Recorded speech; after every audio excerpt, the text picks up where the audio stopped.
Good morning, all of you. Today we will discuss about normal mechanism of normal labor. Mechanism of normal labor means क्या होता है कि जो foetus है वो डिमोनिटेट होता है. डिमोनिटेट मीन्स क्या होता है, जो फिटस का वो पार्ट जब हम पीवी करते हैं तो अपने फिंगर को टच होता है. पीवी मतलब पर वेजाइनल टच. ठीक है, फिर से बता रहा हूँ. जो फिटस डिमोनिटेट मीन्स क्या होता है, यानी फिटस का वह पार्ट जब अपन पीवी करते हैं तो वो अपने फिंगर को टच होता है. पीवी मीन्स होता है पर वेजाइनल. अब इसमें फर्स्ट स्टेज दिया है Engagement take place when the biparietal diameters of the fetus head pass through the pelvic inlet.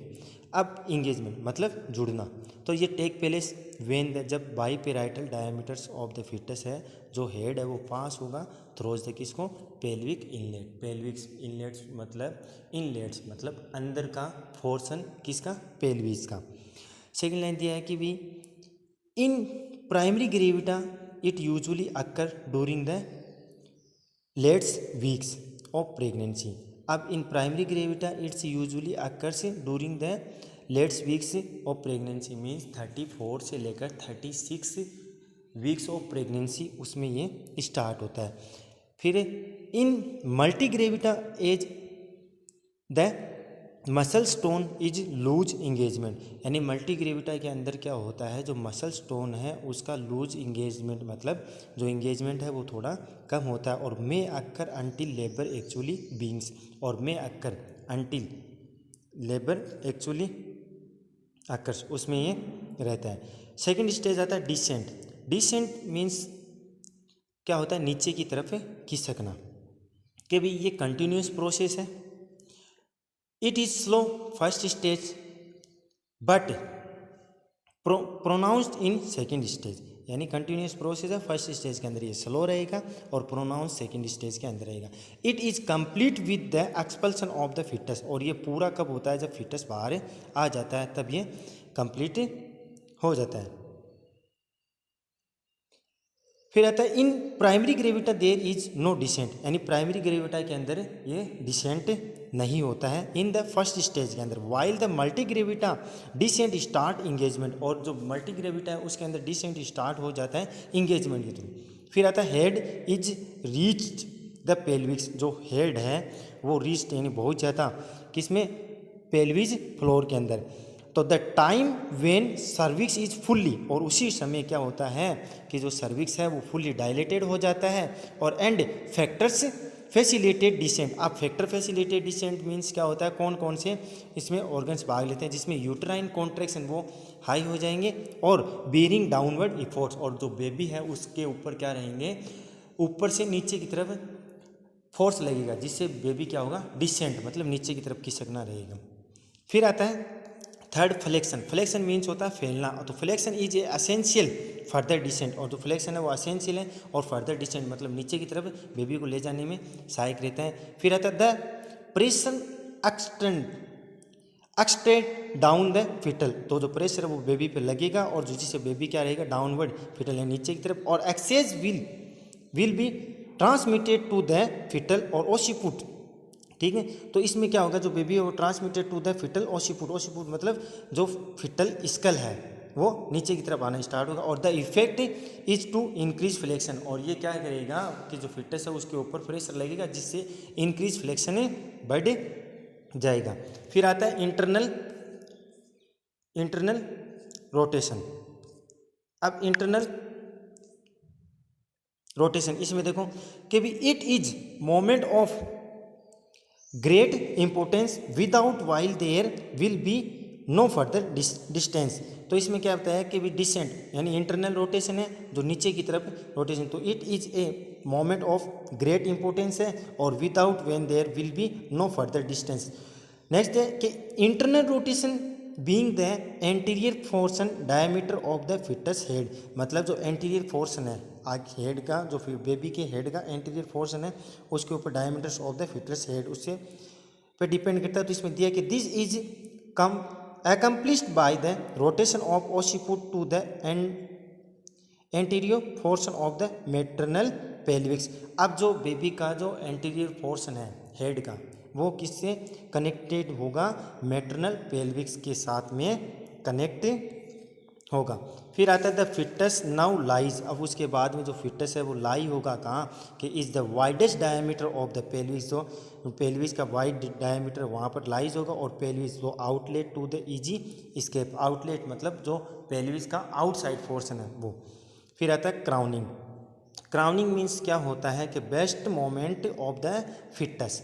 इसमें क्या होता है? After internal rotation the further descent occur. तो आफ्टर इंटरनल रोटेशन तो फर्दर डिसेंट अकर होगा, और at this stage maximum diameter of the head stretch खिंचाव और vulva outlet without any reason of the head और even after the contraction is over. तो इसमें क्या बताया कि एट दिस स्टेज जो मैक्सिमम है ना डायमीटर्स ऑफ द हेड होगा, और स्ट्रेच मतलब खिंचाव रहेगा, और वोल्वा आउटलेट यानी बाहर की तरफ, और विदाउट एनी रीजन और of the head even after the contraction is over. जो इवन आफ्टर इसके बाद में जो कॉन्ट्रेक्शन है वो इज ओवर यानी ख़त्म हो जाएंगे, और this is called crowning of the head. ठीक है। उसके बाद में आता है नेक्स्ट एक्सपल्सन। एक्सपल्सन का मतलब ये कब स्टार्ट होता है? जैसे ही क्राउनिंग स्टेज कंप्लीट होती है तो एक्सपल्सन स्टार्ट होती है। एक्सपल्सन में बेबी बाहर आएगी। तो after the crowning the fetal head can extend यानी बाहर आ जाएगा, और the pressure from the constricting uterus and maternal passing serves of further और extend the head of the vaginal orifice opens. अब देख, जैसे ही क्राउनिंग स्टेज कंप्लीट तो एक्सटेंशन स्टार्ट रहेगा। एक्सटेंशन में जो हेड है वो बाहर की तरफ आ जाएगा, और जो मैटरनल जो यूट्रस का कॉन्ट्रैक्शन बेबी पे कंटिन्यू बॉडी पे प्रेशर क्रिएट रहेगा, जिससे वेजाइनल ओरिफिस ओपन्स हो जाएगी। अब thus the head is bone. और अब अपन क्या देखेंगे कि जो बेबी का हेड है वो क्या हो जाएगा? बोन हो जाएगा। उसके बाद में as the occiput face and chin sequentially क्या होंगे? Sweep over the primary. ठीक है, और ये धीरे धीरे सभी चीज़ें बाहर आ जाएगी। उसके बाद में आता है रेस्टिट्यूशन। रेस्टिट्यूशन में क्या होता है अब के भी जो हेड है वो बर्थ एकदम डिलीवरी की तरह ही हो जाएगी, हेड की डिलीवरी। फिर इसमें होता है कि it is the visible passive moments of the head और ड्यू टू अन ट्विस्टिंग इन नेक। मतलब क्या बताया है कि वी रेस्टिट्यूशन मतलब जो बेबी का हेड है, छीन है, ये सब क्या हो जाएंगे? बाहर की तरफ आ जाएंगे। तो मोमेंट ऑफ रेस्टिट्यूशन अकर्स और rotating the head by 1.8 of circle is the direction और पॉसिबल एट द इंटरनल। तो इसमें क्या होगा? जो बेबी का हेड है वो कंप्लीट रूप से बाहर आ जाएगा और 1.8 में रहेगा।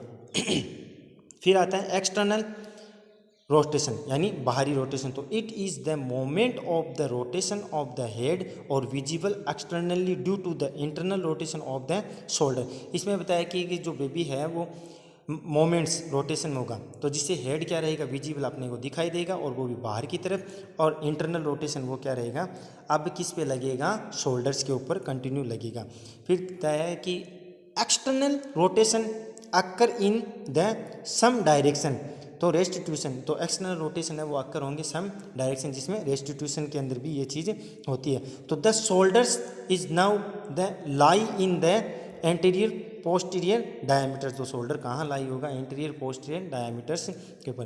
फिर बताया कि the occiput directly towards the maternal thigh. और जो ओसीपुट यानी जो हेड है वो कहाँ आ जाएगा? जो मैटरनल थाई है वहाँ पर डाउनवर्ड्स होगा। अब आता है एक्सपल्सन। एक्सपल्सन जब शरीर का संपूर्ण रूप से या फिर कंप्लीट रूप से बाहर आना शुरू हो जाता है। तो इसमें बताया कि एक्सपल्सन ऑफ ट्रंक्स मतलब जो शरीर यानी बच्चे का जो अपन अपनी भाषा में बोलते हैं ना धड़, वो भी कंप्लीट रूप से बाहर आ जाए। जिसमें बताया कि after the shoulders are the position in antero posterior diameters of the outlets. मतलब जो इंटरनल और एक्सटर्नल जो पोर्शन है वो फुल्ली रूप से क्या हो जाएंगे? डायलेटेड हो जाएंगे, और डिसेंट जिसके बाद में डिसेंट टेक प्लेस अंटिल और द एंटीरियो शोल्डर स्केप फर्स्ट। फिर by the moments of lateral flexion of the spine, the posterior shoulder over the perineum. अब इसमें क्या बताया कि जो मूवमेंट्स हैं वो लेटरल फ्लेक्शन यानी कंप्लीट हो जाएंगे तो स्पाइन और पोस्टीरियर जो शोल्डर हैं वो भी ओवर द पेरिनियम और rest of the trunks is then expelled. अब क्या होगा, जो शरीर है वो कंप्लीट रूप से क्या आ जाएगा, बेबी का बाहर आ जाएगा और ये क्या हो जाएगा, फिर कंप्लीट रूप से ट्रंक्स भी क्या हो जाएंगे, रेस्ट हो जाएंगे।